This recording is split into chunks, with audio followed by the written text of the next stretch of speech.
As long as Watt sees it, that's going to be game. With the way he's been playing so far, I'd Yeah. be absolutely stunned. Yeah, and TheKamsh chooses death there. Watt is up 2-1 now, I believe. Yeah, you are.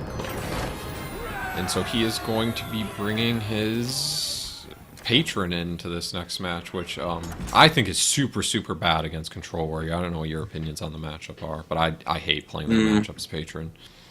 I think it depends on the brawl count, honestly. I don't think it's actually that bad as a patron player. Like, it got worse since you don't have Frothings anymore. But you do have a bunch of, like, you have Shredder and stuff like that, so it's not horrible. It's definitely winnable. Yeah, we have only seen one brawl, I believe, from TheKamsh. So Yeah, we've only seen one. if, like, Watt can get a turn 5 patron, it's at least somewhat likely that there won't be an answer on the other end. Or at least a clean answer in brawl. There's obviously other ways to deal with it. And he does keep patron in a rage to kind of play for that line. Yeah, I mean, if he ends up getting Deathbite, he can make a board with 6 patrons on turn 5, I believe, right? Yeah. His turn 5 with the coin, because he has the Whirlwind. So if TheKamsh doesn't draw Brawl, I actually don't know how he deals with that. It's That going to ends up be happening. really tough. And we don't see a brawl in hand yet, so... Of course, we don't see a death spite on the other end. Yeah, as the patron player, I think you just kind of have to go for that line and hope your opponent doesn't have it. And people are cutting Brawl to down to 1 these days, so it's actually not super likely that they have it. Yeah, it's just a matter of drawing death spite. Like not much is going on the board at the moment. These next couple draws, I think, are really, really crucial to how this game plays out for both players, probably. Yeah, and Watt is really considering whether he wants to play Shredder here or not, and he decides to play it, which isn't bad. He doesn't have the Death Spite, so it's not like he could have gone for that play anyways, but he might regret it if he ends up drawing the Death Spite. Yeah, he's also going to be a little sad here if something without 3 attack comes out of the Shredder. Oh yeah, Ooh, that's brutal. just not what you want to see. Yeah, this is... Not It's looking kind of- great for the patron. No. You might just play Acolyte here, because if your opponent attacks with their weapon, their Acolyte's going to die. But, nothing really feels good here if you're Watt. No, he's a patron without his turn 5 death spite, so I don't think he... Or turn 4 death spite, my bad, but... And now when the Belcher's going to come down, it's just going to be more on the board to fight back against. Yep, so oh man. Does that change Watt's play? I think he attacked face because he was planning on making patrons, but now he's thinking, maybe I shouldn't do that anymore because of the Belcher. Might be easier to clear the patrons. Yeah, it's interesting to me that he decides to use an Execute on a Belcher in the Control Warrior matchup. Okay, so he's thinking, I need to clear off my opponent's minions that can clear off my patrons. So, like, you're either going to win when you make patrons, or they're going to be able to clear your board and you're not going to win. TheKamsh has a Brawl in his hand. He will be able to clear this board of patrons. He might not even need the Brawl, too. I think he does need... Oh, not anymore, actually. Yeah, I was going to say he's lacking like an Execute or a Bash or a Slam or something like that to finish it off. And, ooh, that Harrison's going to be really strong later in the game. Yeah, that should prevent the second wave of patrons from becoming too annoying. And I think since he can hold the Brawl here, he probably should, and that should give him like really good insurance against a surprise second patron wave. Yeah. So we're probably going to see we're either going to see the Brawl, which would be perfectly acceptable, or we're going to see the Shield Maiden hit into the Grim Patron, execute, and then the Death Spike clear off the other ones. Oh, wait. Does he miss 1 face damage that way? Or is he just... Is he not swinging, maybe? He is swinging. Oh, no. This is actually fine. He doesn't want to attack the face because he's playing around Battle Rage. So I like that a lot. Oh, okay, yeah, that makes a lot of sense, actually. So another really good play by TheKamsh to play around Battle Rage by not attacking the face for 1 there. What if he had another weapon, he'd be able to just activate his Battle Rage anyways. But yeah. I mean, he doesn't have it, so he doesn't have Battle Rage either. And while he can put together a decent board here, I'd still definitely say he's behind due to the whole card advantage situation. And we see a Shield Slime just come down here on the Shredder. And, okay, so he's going to just clear off the Acolyte. Try to prevent any more additional draw aside from the one. I think I would have rather just Shield Slime the Acolyte there and just played Boom. Yeah, that's what I was thinking. Was you just want to develop one of your bigger threats, but this play is fine as well. And WOT doesn't really have all too much going for him. He might just have to slam his own Acolyte for card draw. Yeah, he's gonna like try to get through the deck, but he still doesn't have a great hand. He has the Grom finisher combo, but his opponent's nowhere near dying. Nope, and they won't be for quite a while. And we're gonna see Baron come down here and clean up the board really nicely. Yeah, this is a great gun. It fits into your curve with armoring up, so you get pretty good value clearing 3 minions. It doesn't have, like, there's a couple, I don't know, like against patron boards it's not that great, so getting like 3 minions worth of value against it, or off it, seems pretty good. Yeah, and what does WOT do here? Everything feels bad against that. You don't really have an efficient way to clear that either. No. You could face tank it, inner rage it, and whirlwind it. Ugh. That feels bad. You might just end up face taking it this turn and just playing your Dread Corsair and hoping your opponent has to trade into it. Or you could just hit face. He's just full on sword plan. I guess he's hoping maybe the Geddon buffs up his frothing enough to where like he'll be able to push for lethal in the next turn or two. It's maybe I guess that's the thought process. Yeah. Like, but you can just bash here and not a problem. Yeah, sometimes you just have to hope that your opponent has absolutely nothing, because that would be the only way that you could ever win the game. But that's obviously not the case. TheKamsh has a bunch of answers in his hand. Yeah, I think he's just trying to decide what exactly he wants to do here. He can Harrison this weapon away if he wants. He can just play Cruel Taskmaster Bash. I think he'll be armoring up every turn, since his opponent seems to be on the Smork plan. Yep, and... So he's gonna do this. I like this. Just letting Baron get and clear the board. He doesn't need to push any damage. He doesn't need to get any damage on his Baron Geddon. Just kinda playing it slow. And there's nothing WOT can really do here about that. I think maybe here you just go Grom, Whirlwind, Execute, and just maybe he doesn't have any answers. And my Grom will get hit face 3 times. That's not the case though. WOT's last-ditch effort to try to win this game is gonna turn out pretty poorly for him. BGH is the best answer the TheKamsh could have, and once that comes down, we're probably just gonna see WOT concede. Yeah, BGH Boom pretty much closes it out. Armorsmith is not a great answer to Boom. Yep, and that's going to be game, and it looks like it's tied up at 2-2. We're going to be going into Game 5 of the finals of Tuesday Night Hype number 56. Yeah, get hype, Game 5. It's exciting stuff.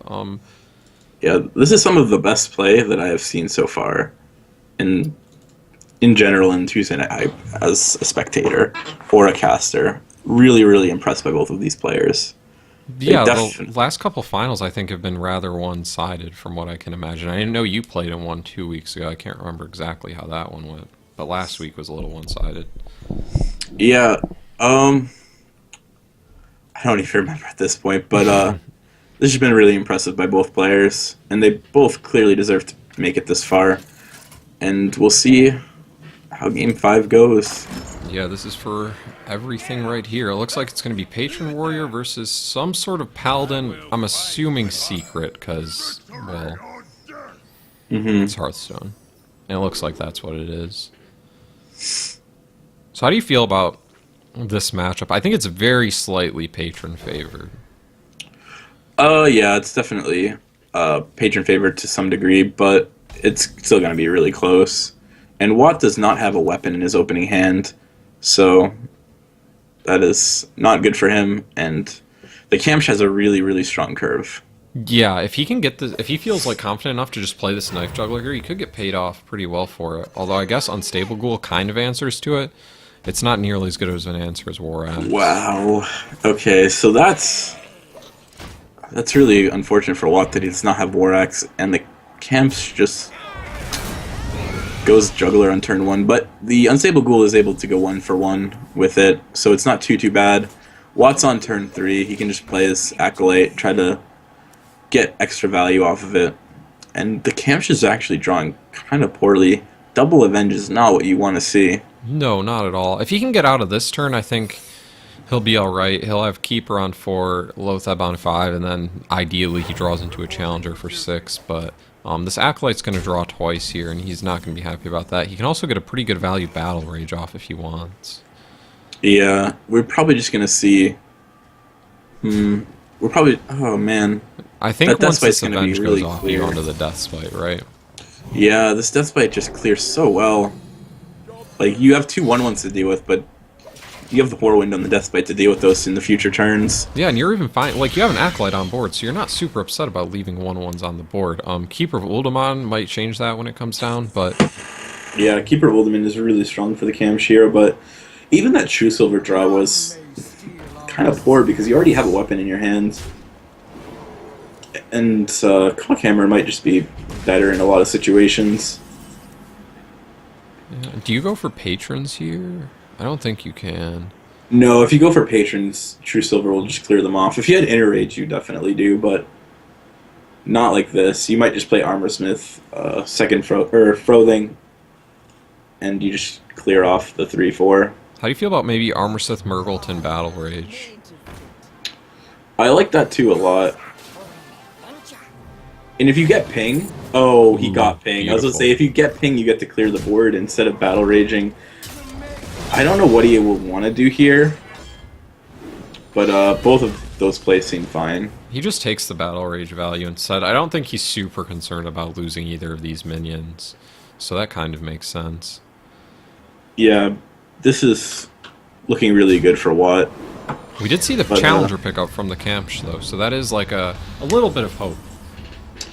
Actually, I think it's a lot of bit of hope now, because WOT's hand, even though he Battle Raged for 3, his hand is still pretty clunky. He doesn't have many... He doesn't have any Whirlwinds, but he doesn't have any good Whirlwind effects either. No. And he doesn't have any Inner Rages. All of his cards just feel kind of clunky, except for the Execute, which is going to be really good next turn, but... Yeah, this Ooh. giant frothing should deal with the other minion that doesn't get executed. So for that reason, I guess, the Kamsh elects to True Silver instead of playing Challenger on 6. Yeah, I like this a lot.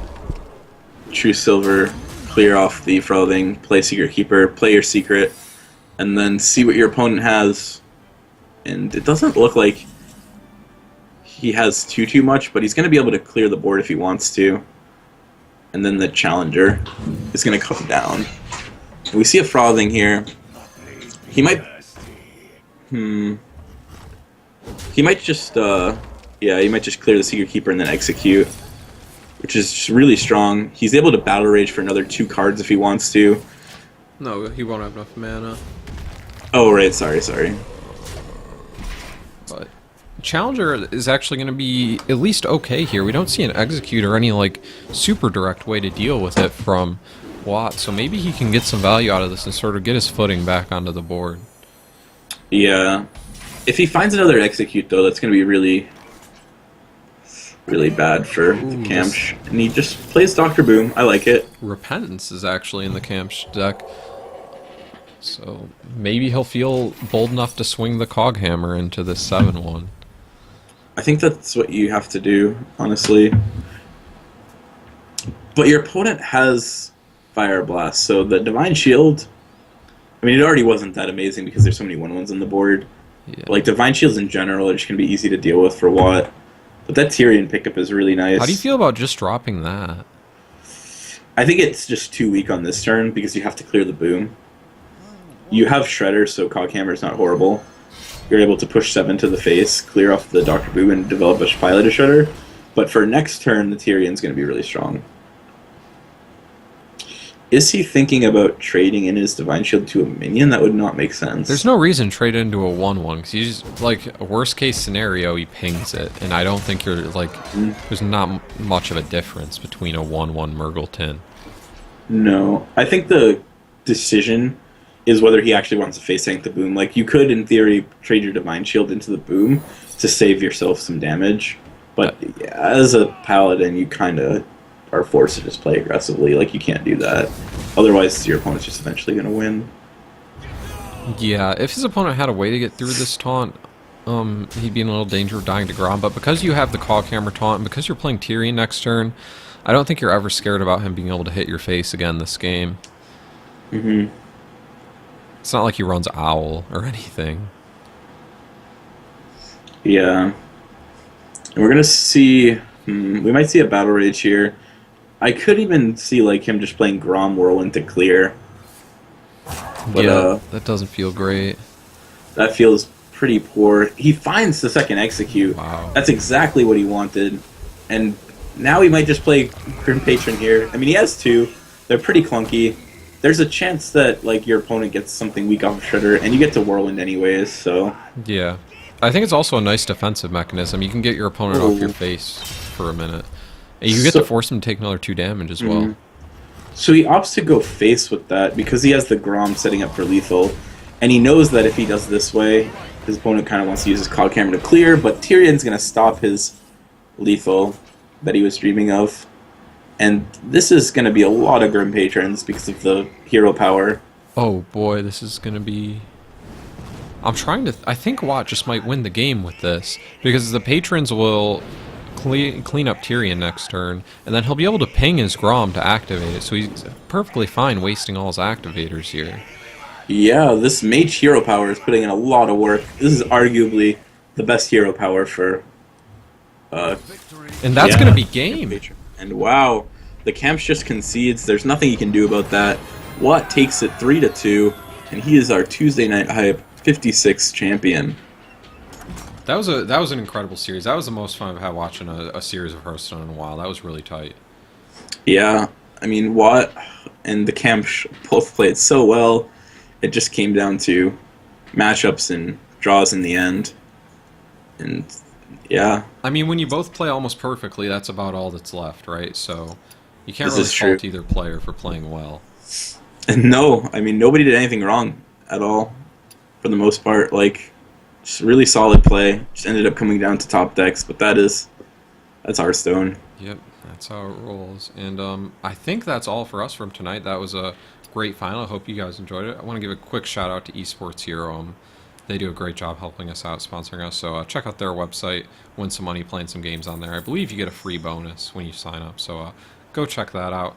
As for us, we'll see you next week, I believe. So see you later. Peace.